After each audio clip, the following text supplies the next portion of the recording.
Olá, puxa-sacas da rainha! Olá, puxa-sacos do rainho! Eu sou Otávio Gás, esse aqui é o Super 8 e...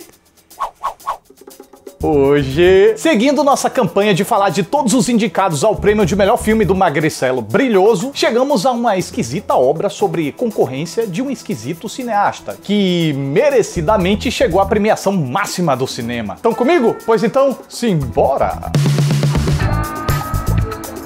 A favorita é a Cláudia Raia ou a Patrícia Pilar? Pra assistir esse filme basta digitar Ctrl+Shift+B? Esse filme é proibido pras pessoas que sempre respondem qualquer um ou tanto faz? Tudo isso e muito mais agora! Em Inglaterra do século XVIII, uma duquesa exerce forte influência sobre a rainha Ana, além de ser sua queridinha. Mas este posto é ameaçado com a chegada de uma nova criada que agarra com unhas e dentes a oportunidade para ascender na carreira.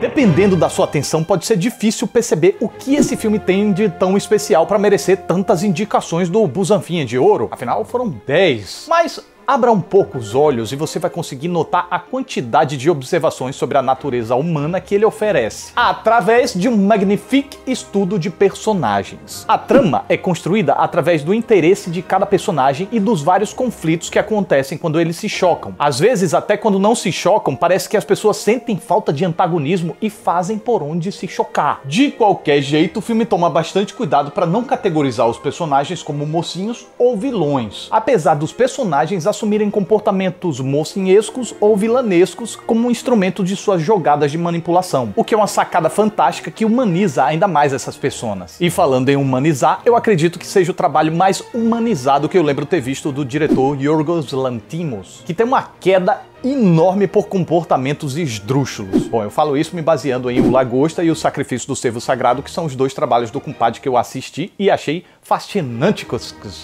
Aqui, por mais que as personagens às vezes tragam uma certa apatia, não chega nem perto daquilo que se tornou característico nos filmes anteriores do compadre. Nesses filmes, o cineasta desumaniza para humanizar, só que não é o caso desse novo trabalho. Na verdade, em A Favorita, o diretor abriu seu leque de emoções e permitiu que as atrizes pudessem oscilar da apatia até a exacerbação. E assim, até as frases e comportamentos mais excêntricos não deixam de ser plenamente críveis e condizentes com a reconstituição de época que ele ofereceu aqui no filme. Algo que foi extraordinariamente auxiliado pelos impecáveis trabalhos de figurino, que ainda encontram espaço para debochar da ridícula pompa da nobreza, e a direção de arte que explora o castelo como um local suntuoso, mas com ambientes internos tão escuros e lúgubres, inventar de falar a palavra difícil, dá nisso. Que jamais parece confortável. Até o quarto da rainha, que deveria ser uma coisa maravilhosa, a direção de arte é tão show-pimpa que ela me fez sentir uma catinha de suor, pereba e bosta de coelho. Sério, só de ver o quarto eu fiquei com nojo. O que casa perfeitamente com a excêntrica recorrência de planos grandíssimos angulares, que o diretor usa para ressaltar a sensação de deslocamento ou distorção. Sabe esse estranhamento que dá? Pois é isso mesmo que ele quer que você sinta. O diretor tem uma visão muito cínica sobre essas pessoas que retrata e sobre esse ambiente da realeza, e revela isso através do olhar anormal da câmera. Afinal, essas pessoas estão no topo da escala hierárquica social, como a também recorrente câmera em contra-plongé nos faz lembrar, e ao menos na trama, em vez de se concentrarem no bem da população, dedicam mais tempo com atividades fúteis e ou tentando manipular a rainha pra lá e pra cá por causa de rixinhas internas, enquanto decidem apressada, indiferente e irresponsavelmente sobre a vida de milhares de soldados, apenas como mais uma fonte e moeda de poder. E reparem que até aqueles que parecem prezar pelo bem da população, como o personagem do Nicholas Hoult, são vistos pela câmera como snobs, pomposos, mimados, o que até me custou a entender. Peraí, esse cara quer o fim da guerra, mas por que o filme trata ele como se fosse um escroto? Lembra que eu falei que aqui não tem mocinhos ou vilões?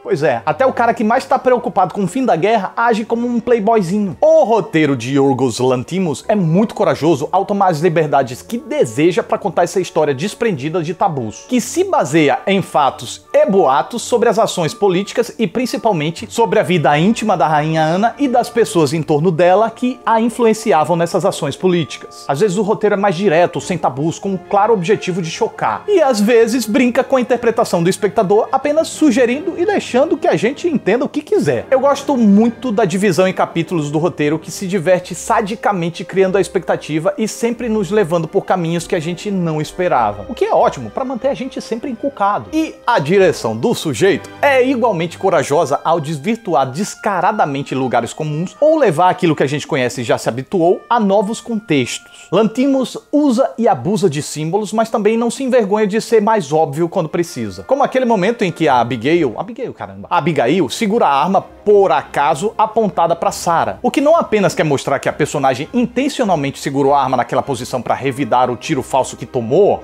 mas como algo simbólico também, pois agora que ela virou o jogo, é ela que mantém a Sarah sob a mira. E, por se tratar de um filme sobre estudo de indivíduos, os destaques mais óbvios são do elenco. Não é à toa que as 3 atrizes principais foram indicadas, inclusive as 2 na mesma categoria, apesar dessas indicações terem sido uma tremenda de uma bagunça. Emma Stone foi indicada a atriz coadjuvante, quando a sua personagem é a protagonista do filme, pelo menos ao meu ver, pois a gente acompanha com destaque os objetivos da Abigail, e é a partir de suas ações e decisões que os paradigmas mudam e a história avança. Enquanto isso, Olivia Colman foi indicada na categoria de melhor atriz, quando na verdade exerce a função de instrumento ou ajudante para a protagonista atingir seus objetivos, o que a coloca no posto de coadjuvante. Enquanto Rachel Weisz, aí ela tá na categoria certa, de coadjuvante, por se tratar de um antagonista. E só a título de curiosidade, por que isso acontece? Porque é o próprio estúdio que inscreve o elenco nas categorias que quer, mirando nas oportunidades de A, conseguir ser indicado e B, ter chances de vencer. Olivia Colman tá uma coisa de cair o queixo como a rainha. Se eu tivesse um Oscar eu dava, e se ela tivesse concorrendo na categoria certa também, né? Apenas com as expressões faciais a atriz consegue exibir uma verdade absurda. Um olhar constantemente tolo estampa sua inteligência diminuta e uma longa trajetória sem muito esforço, com pessoas atendendo todos os seus caprichos, o que inclusive faz ela ter certas atitudes bem birrentas como uma criança mesmo. E por mais que, contraditoriamente, ela também demonstre uma noção de ridículo muito forte, essa se restringe mais ao seu físico, pois emocionalmente, por solidão e carência, não consegue esconder a necessidade de ser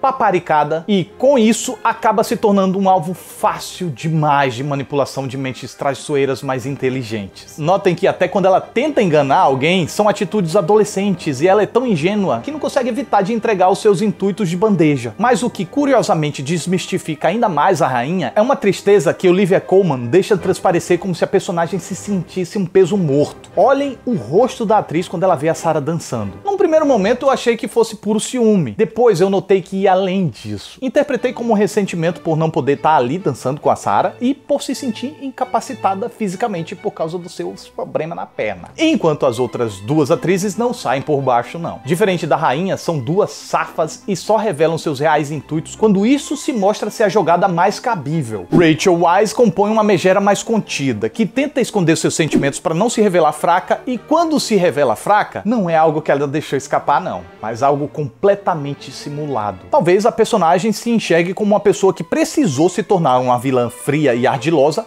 para conseguir sobreviver a um mundo tão desorientado. Já a personagem da Emma Stone carrega toda uma aparência de bobinha, de atrapalhada, mas isso é só charme para desarmar os oponentes, pois são esses os mais perigosos predadores, já que quando você se sentir ameaçado, fio, você já tomou o bote, já tá dentro da boca do bicho sendo mastigado. E percebam como a inteligência dela consegue feitos incríveis com jogadas bem econômicas. É só lembrar daquele singelo espirro que ela deu para chamar a atenção da rainha. E a graça desse filme, meus povos e minhas polvas, tá nesse combate de poder e influência. Com as peças na mesa, um belíssimo jogo de xadrez começa com 2 mentes brilhantes opositoras dando o seu melhor para se manter de pé até o fim da batalha. E o jogo de poder entre as 2 ilustra muitos desvios de condutas típicos humanos, como a gente só tende a valorizar algo quando perde, como a ameaça da concorrência tira a gente do marasmo e faz a gente dar o melhor de si, como pessoas fragilizadas emocionalmente podem ser facilmente dominadas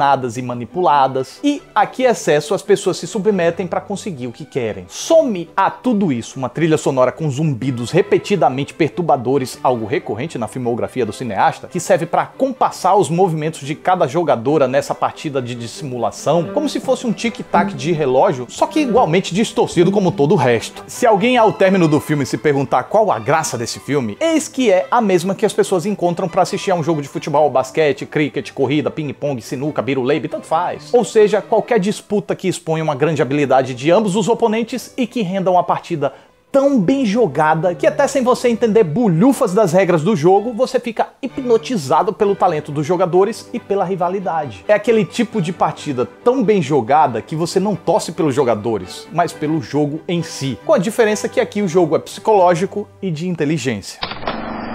E esta é a minha reação a este filme. As maiores chances do filme, ao meu ver, são nas categorias de design de produção, figurino e roteiro original. Logo em seguida, Olivia Colman como atriz e Rachel Weisz como atriz coadjuvante têm umas chances boas. E correndo por fora, entra na disputa por melhor filme, direção, Emma Stone como atriz coadjuvante, fotografia e edição. Então é isso, mais um Super 8 tá chegando ao final. Eu fico muito grato pela atenção de vocês. Muito obrigado, até a próxima e massageie minha perna. Ai, que delícia, cara! Tchau!